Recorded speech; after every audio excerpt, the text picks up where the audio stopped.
Hola a todos, mi nombre es Alex Bea, responsable de Estrategia y Desarrollo de Negocio en Smalltech, y en primer lugar quería agradecer a los organizadores del evento, a Universidad Gabriela Mistral y Anthology, por hacer posible estos espacios donde diferentes agentes del ecosistema de educación pues podemos compartir retos, experiencias, soluciones, ¿no?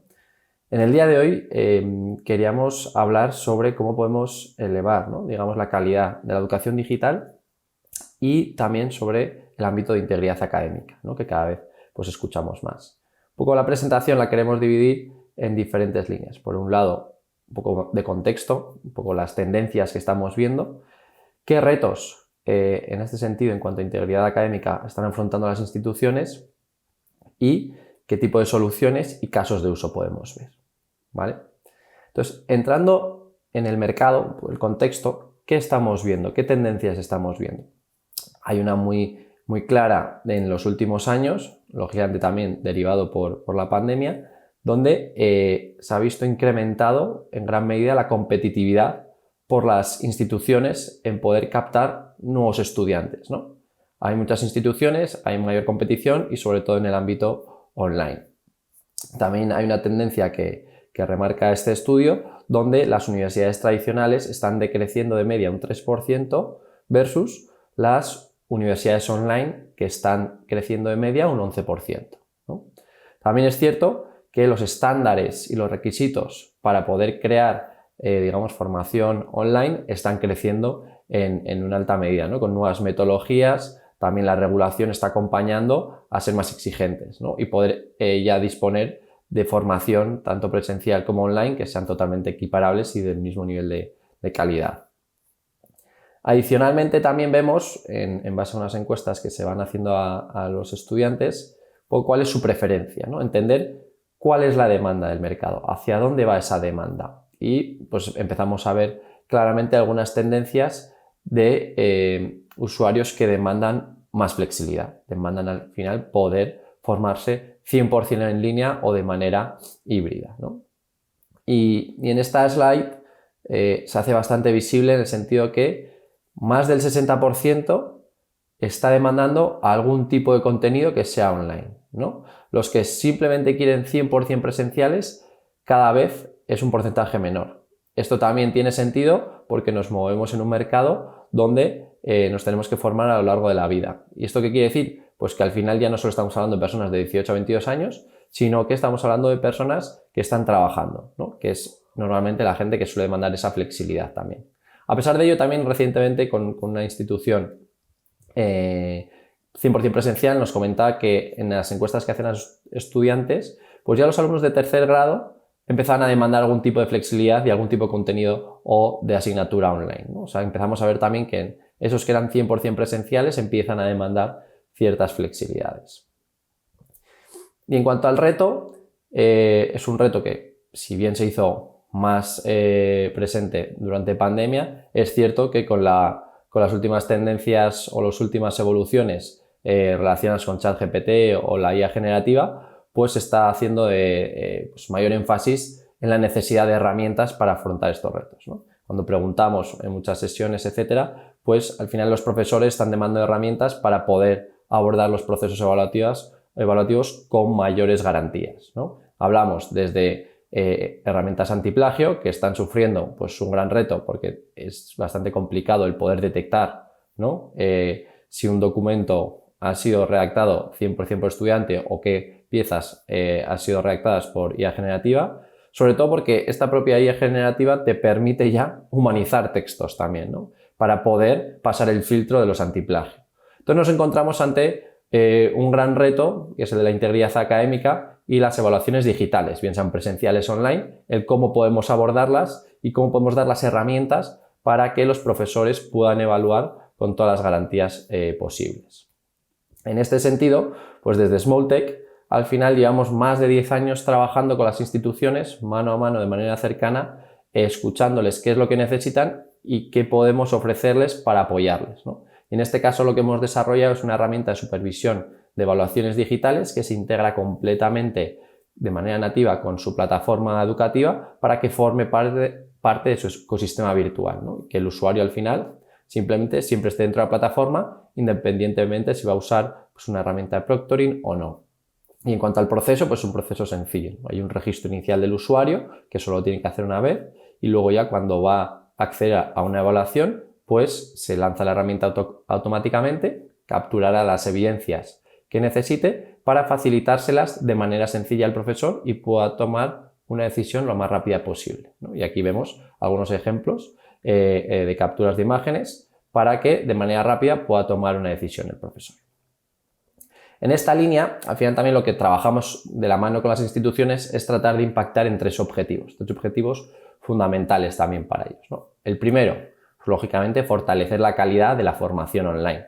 Y aquí nos focalizamos en dos aspectos importantes. Uno es la integridad, que ya solemos hablar, pero luego otro que igual es más desconocido, ¿no? La equidad. Es decir, tenemos ya casos donde estudiantes demandan herramientas, soluciones de proctoring como la nuestra, para poder establecer procesos justos y que todos tengan las mismas oportunidades de cara a alcanzar pues sus objetivos, ¿no? Es decir, pues hay carreras que son más competidas, como puede ser medicina, donde al final pues los estudiantes que lo hacen de manera correcta y siguen las normas, pues ven que hay otros estudiantes que puede que no las sigan y aún así pues les alcancen, ¿no? O les superen, porque al final pues están haciendo igual trampas o suplantando la identidad, etc. Entonces, ellos mismos demandan que esos procesos que se van a abordar de manera digital o online pues sean justos y necesitan las herramientas para poder establecer esos procesos.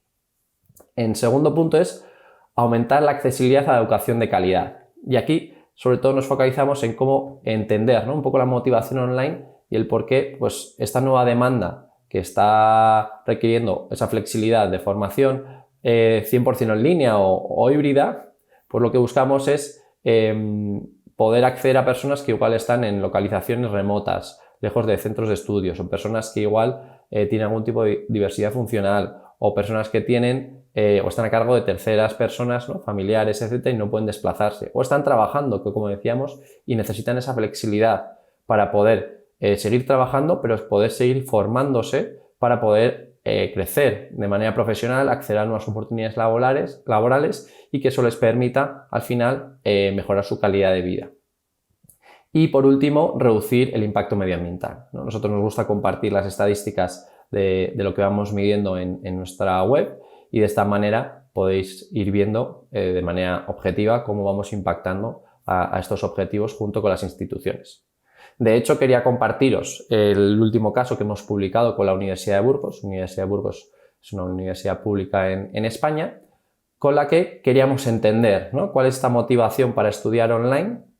Y es un caso muy interesante porque la Universidad de Burgos era una universidad 100% presencial, pero lo que hizo fue replicar lo que tenía presencialmente, esos títulos online acreditados, a 100% en línea para poder llegar a más estudiantes que estuviesen en otros lugares, ¿no? Ellos detectaron que estaban decreciendo y pues necesitan ampliar o mejorar su oferta académica. Entonces, en este caso, ¿qué aspectos detectábamos? Pues, por ejemplo, que el 71% era un tema de conciliación, ¿no? Como decíamos, importante. Entonces, quiero seguir formándome, quiero seguir creciendo en mi carrera profesional, pero estoy a cargo de terceras personas o estoy trabajando y no tengo y necesito esa flexibilidad. O también, por ejemplo, un 21% que viven en zonas alejadas, en zonas rurales que igual no tienen nada cerca. O el 5%, pues que al final el no desplazarse es un ahorro de costes y le sale más económico el poder formarse. O como decíamos, un 4% que tenía algún tipo de diversidad funcional.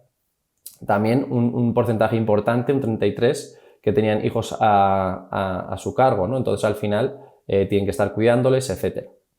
Y por último también un 42%, era un dato interesante, viajaba más de 4 horas para llegar al centro educativo donde tendría que hacer su evaluación si le hiciese presencial, ¿no? Y todo esto, cómo impacta en el ahorro, en el impacto de reducir las emisiones de CO2, ¿no? Porque aquí tratamos de entender cuánto duraría ese trayecto y con qué transporte. Entonces, adicionalmente también, este tipo de aspectos tienen un impacto tanto para las instituciones, como decíamos, pues al final una reducción de costes, a nivel de reputación, que los títulos tengan credibilidad, ¿no? Porque algo que nos venían diciendo algunos estudiantes también es que ellos quieren ese tipo de herramientas para que sean procesos justos, pero también para que en los títulos en los que ellos están invirtiendo no se devalúen, ¿no? Eso es otro aspecto importante si de repente empieza a haber mucho fraude en esos títulos. Y lógicamente una reducción de costes al hacerlo 100% en línea y también poder llegar a más estudiantes, ¿no? Que puedan estar en otras localizaciones. Y lógicamente para los estudiantes, pues esa capacidad de flexibilidad, reducir costes de logísticos y esas oportunidades de crecimiento, ¿no? Y desarrollo profesional. ¿Y por qué Small, ¿no? ¿Por qué trabajan con nosotros las instituciones? Bueno, diferentes aspectos. Unos muy importantes es la capacidad de poder crecer de manera conjunta, es decir, le ofrecemos una herramienta que bien sirve para un volumen bajo o para un gran volumen, ¿no? Escalabilidad a un coste eficiente, que vamos creciendo de la mano. Seguridad y privacidad por defecto, fundamental a la hora de implementar este tipo de herramientas. Algo que nos preguntan bastante también es por la conectividad. Entonces nosotros al trabajar con imágenes en vez de vídeo, esto nos permite ser más accesibles, ¿no? Ir en línea de los objetivos que estamos impactando. Al final consumir poco ancho de banda y poder llegar a usuarios que puedan estar en cualquier lugar. Y por último, una herramienta que sea flexible, modulable, que se adapte a la metodología pedagógica de la institución y no al revés. Y no que la metodología se adapte a una herramienta que es rígida y como solo bloquea, pues solo bloquea, ¿no? Nosotros o bloqueamos o monitorizamos el ordenador y de esta manera puedes permitir abrir otras aplicaciones o no. Nos adaptamos a ese tipo de examen y funcionamos en cualquier tipo de examen, ¿no? Buscamos cubrir cualquier casuística que pueda tener una institución.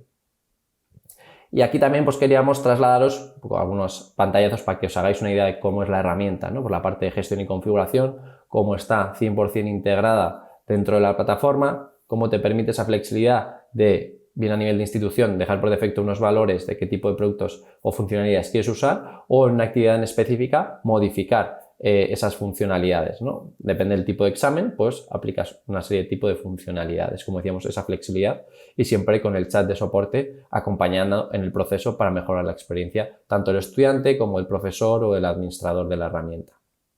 O las evidencias que facilitamos, ¿no? Al final se trata de que sean evidencias objetivas. ¿Qué quiere decir esto? Pues que al final son evidencias que le permite tomar decisiones al profesor, pues si el usuario es el correcto, incorrecto, si hay varias personas, etc. Lo que nosotros no hacemos es, por ejemplo, monitorizar la mirada, ¿no? ¿Por qué? Porque eso va a generar muchísimo ruido al profesor y no es evidencia suficiente como para suspender a un alumno. Entonces, son evidencias que solo le generan problemas y más trabajo al profesor. Nosotros tratamos de reducir ese trabajo y simplificarlo. Y por último, la parte del área de la plataforma de MySmallTech, ¿no? Al final una herramienta que le permite a la institución pues analizar estadísticas, reportes, analíticas, también el chat de soporte, etcétera, para una gestión unificada y global de la propia herramienta. Y por último, pues también queríamos comentar esos casos de uso en los que se suele implementar herramientas de supervisión en línea, ¿no? Pues estamos hablando del sector educativo, también el corporativo, pero principalmente aquí nos vamos a focalizar en el educativo, donde hablamos de títulos online acreditados, es decir, pues por ejemplo, títulos oficiales donde para que sea 100% online, la regulación te está pidiendo que verifiques la identidad o monitorices el proceso, etc., ¿no? Entonces nuestra herramienta cumple con esos requisitos para que puedas lanzar una titulación 100% en línea, por ejemplo.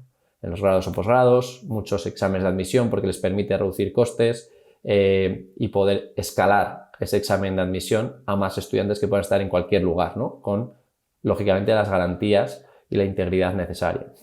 Aquí simplemente también trasladaros algunas referencias. Pues, si hablamos de universidades online más grandes a nivel global, pues podemos hablar de la UNIR, podemos hablar del Grupo Planeta, escuelas de negocio de prestigio como el Instituto de Empresa, o también instituciones como en Chile, la Pontificia Universidad Católica de Chile, o la Universidad Nacional a Distancia de Colombia, ¿no? Que por ejemplo ellos necesitan llegar a sus 100 o casi 200.000 estudiantes que tienen en toda la región y con nuestra herramienta pueden llegar a todos ellos y hacer esa educación accesible. También nos gusta construir contenido siempre con las instituciones para contar esos casos de uso, cómo lo están abordando, cómo están implementando y compartirlos en el blog, en redes sociales o en eventos como este, ¿no? Y entonces en nuestra web podéis verlo. Podéis ver no solo casos de estudio, sino también diferentes contenidos de diferentes temáticas, ¿no? Pues hablamos de tecnología, educación, formación, seguridad, privacidad, etc. Y quería finalizar esta presentación focalizándome en un punto, una casuística que nos suelen preguntar mucho, ¿no? A la hora de implementar estas herramientas, como universidad, ¿qué tengo que hacer? ¿No? Entonces, hay diferentes puntos a analizar. Por un lado es la gobernanza. ¿Qué quiere decir la gobernanza? Hay que definir una estrategia a nivel de institución y alinear a toda la institución para ejecutarla, ¿no? Es decir, si vamos a trabajar o queremos lanzar algún tipo de formación online, pues lógicamente debemos tener esa estrategia, deberemos adecuar los recursos necesarios para poder implementarla, ¿no? Y para poder abordar ese cambio. Pues ahí también tendrá un cambio cultural, de personas, procesos, etc. Entonces, la parte de operaciones también es importante. La parte legal, ¿no? La parte de evaluar el impacto a la hora de implementar este tipo de herramientas. La legitimación del tratamiento, es decir, cómo capturamos ese consentimiento del usuario, realizarlo en las matrículas, que sea un consentimiento libre, ofrecerle siempre una alternativa para que pueda hacerla o bien presencial o bien oral, etc. Y por último, esa ejecución e implementación de la parte de operaciones, pues creación del contenido y formación al equipo interno que vaya a gestionar la herramienta, esa comunicación y transparencia con el usuario final, formarle al propio usuario, permitirle usar la herramienta antes de hacer un examen real y, lógicamente, un acompañamiento durante todo el proceso de inicio a fin, ¿no? Y con esto ya simplemente quería finalizar mi presentación, agradecer de nuevo a los organizadores, a vosotros por escucharme y, lógicamente, estamos aquí para apoyaros en mejorar la integridad académica y que nos podéis contactar a través de nuestra web. Muchas gracias.